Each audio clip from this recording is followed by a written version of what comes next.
Hello, everybody, and welcome back to the Ravenflight channel.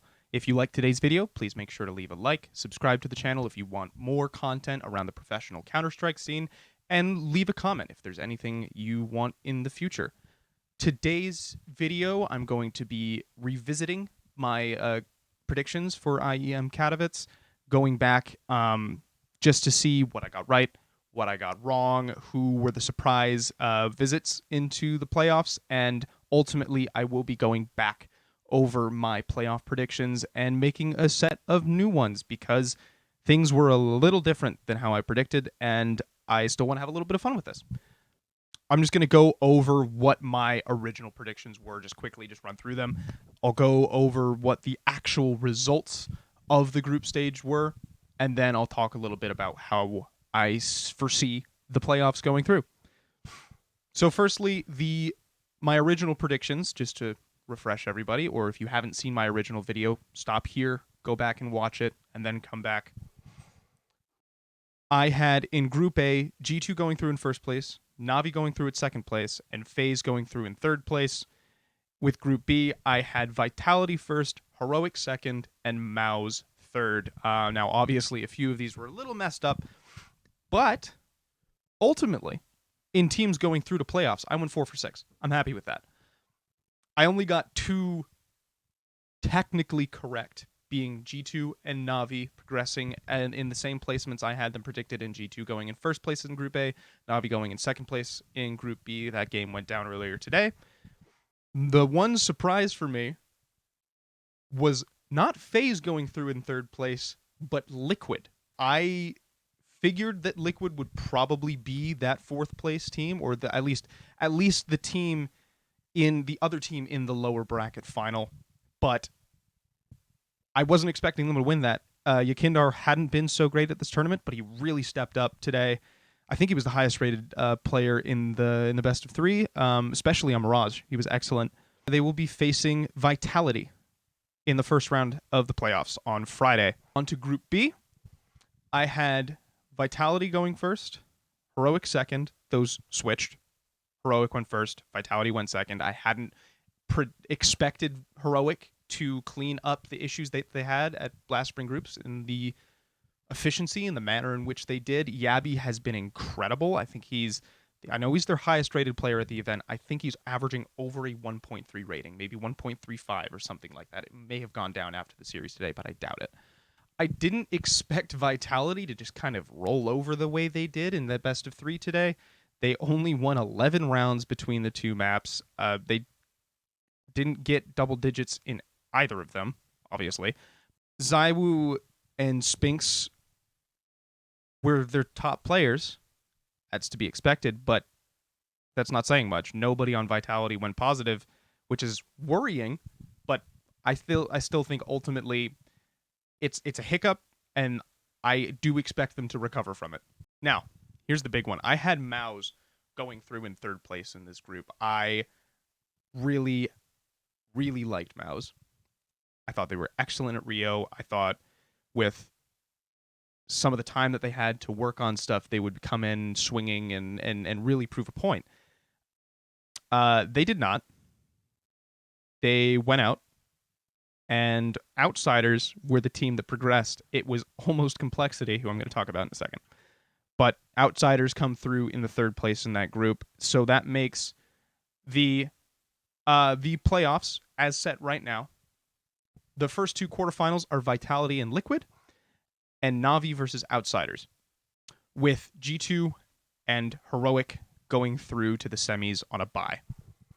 Now, before I move on to my predictions, I just want to give a shout out to 2 teams, IHC and Complexity. We'll start with IHC because they were a real surprise package. They've always looked, relative to their competition, they look pretty good. They never really succeeded in anything, though. They were kind of meh at the major, but that was to be expected. Now, coming into this, apparently they just wanted to prove a point. They knocked out Furia, and then they knocked out Cloud9, and then they pushed FaZe pretty hard on both. They got 2-0'd, but they pushed FaZe pretty hard on both of those maps, and I was really, really impressed with them, and I'm really excited for what they can do going into the RMR and into the next major if they can keep up this form. Now, the real impressive team, I want to shout out Complexity because they really stepped it up from Blast, from what I expected from them. I kind of just expected them to kind of whimper out, maybe get an unlucky matchup in the lower bracket and just kind of move on. They really stood up and showed up. They beat Ents, Mouse, and Fnatic at this event, all 2-1, but still with really impressive showings. Halzerk really showed up.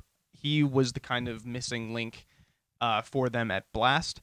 Grim was excellent, as always, but Halzerk, I think, was the highest-rated player for them at this event. He was immense, especially in some of those wins against Mouse and against Ents, especially.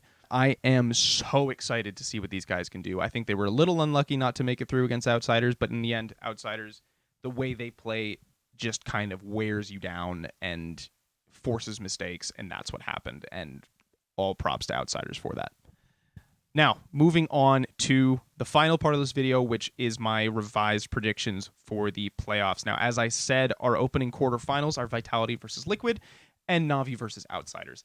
I see Vitality beating Liquid here. I don't think, unless Yakina really, really shows up like he did today against FaZe, and Naf and Elige both have excellent showings, I don't think there's a world in which they beat Vitality, especially because I think their showing against Heroic today was just a hiccup. I really don't think that is going to be the theme for Vitality at the rest of this event.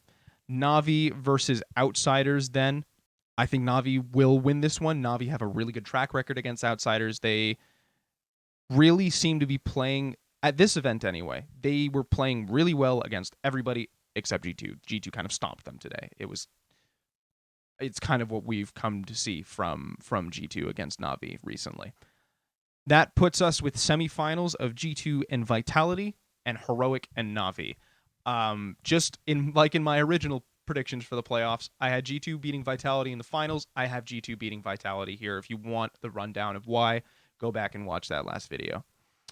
Heroic versus Na'Vi, then. I think Heroic beat this. At this event, they've shown to be incredibly consistent, just in the manner in which they're winning.